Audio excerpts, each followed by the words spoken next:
You're watching Let the Quran Speak. We're answering your questions. If you have a question, go to our website, QuranSpeaks.com, and submit your question there. Dr. Shabir, the question is about intercession. So it says, when I read the Quran, I can say with certainty that on the Day of Judgment, there won't be intercession between us and our Creator.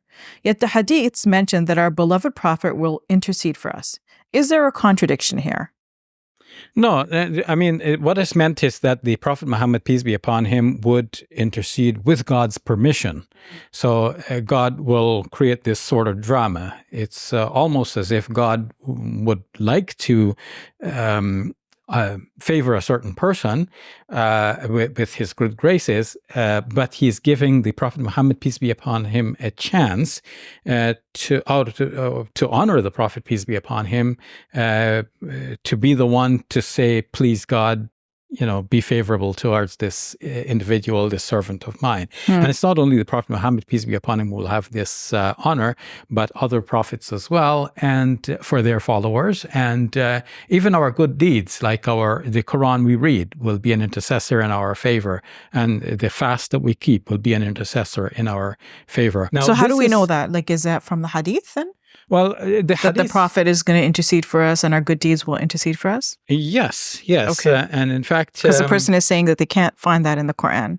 In the Quran, yes, there's no direct mention in the Quran that there will be other intercessors, but there are indirect references. What I mean by that is that if you think of Ayatul Kursi, which you and most of our Muslim viewers know by memory, that says, Allahu la ilaha illahu al-hayyul qayyum, Allah, there is no God but Him, the living, the everlasting one.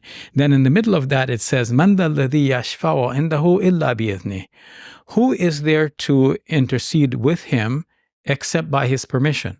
So the except by his permission is allowing for the possibility that he will allow some people or someone else than himself to intercede on our behalf. And there are other verses like this in the Quran. The 78th chapter of the Quran that begins Amma yatasa'alun, towards the end it says, Yawma yaqumu ar-ruhu wal-mala'ikatu saffa, la yatakallamuna illa man adhina lahu ar-rahmanu wa qala sawaba. That day when the Spirit and the angels will be there lined up, none will speak except with the permission of the merciful God, provided that they will speak what is true and correct. So the angels will have an intercessory role, but only with the permission of God. Now, this is a different concept, and I know this is probably why the questioner is asking, like, do we believe in a mediator between God and human being and human beings? And the answer is no. The Prophet Muhammad, peace be upon him, here is not a mediator. It's not like God would like to do something else, and then the mediator steps in and says, no, do this, and then God has to accede to the demand of the mediator. No, so this is a different concept. Now, in the New Testament, it is mentioned that we have one advocate who is in heaven, an obvious reference to Jesus. And there the advocate might be considered by some readers of the New Testament to have that kind of intercessory role.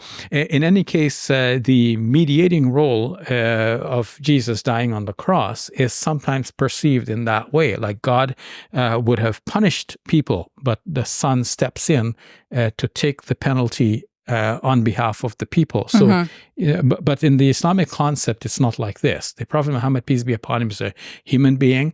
He is a servant and messenger of God. Our declaration is Abduhu wa Rasuluh. He is God's servant and messenger. So as a servant and messenger, he will plead on behalf of his followers.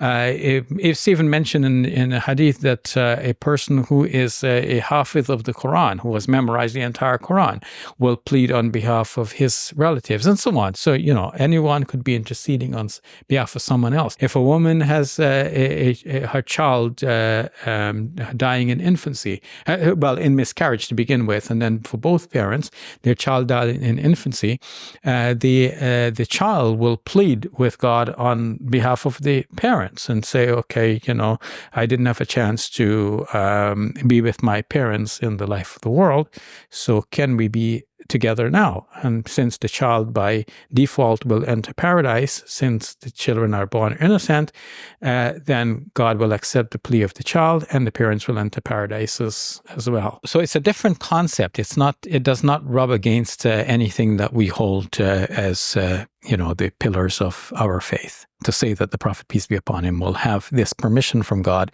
to intercede on behalf of his followers. Thank you for that explanation, Dr. Shabir. You're welcome.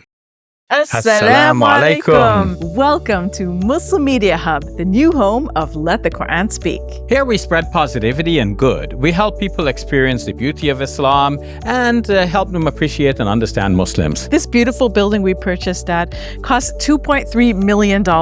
Yeah, we've already raised a third of that money, and with your help, inshallah, we can pay off the rest. So we're looking for people who can give $1,000 each. If you can be part of the select group, that's amazing. Otherwise, just please give whatever you can. Every dollar counts. It's our collective responsibility to share the message of Islam with our fellow human beings.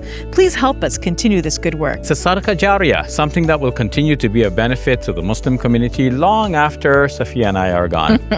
Please support our work at muslimmediahub.com. Your support is zakat eligible and tax deductible. May Allah bless you and your loved ones today and always. Assalamu alaikum. Assalamu alaikum.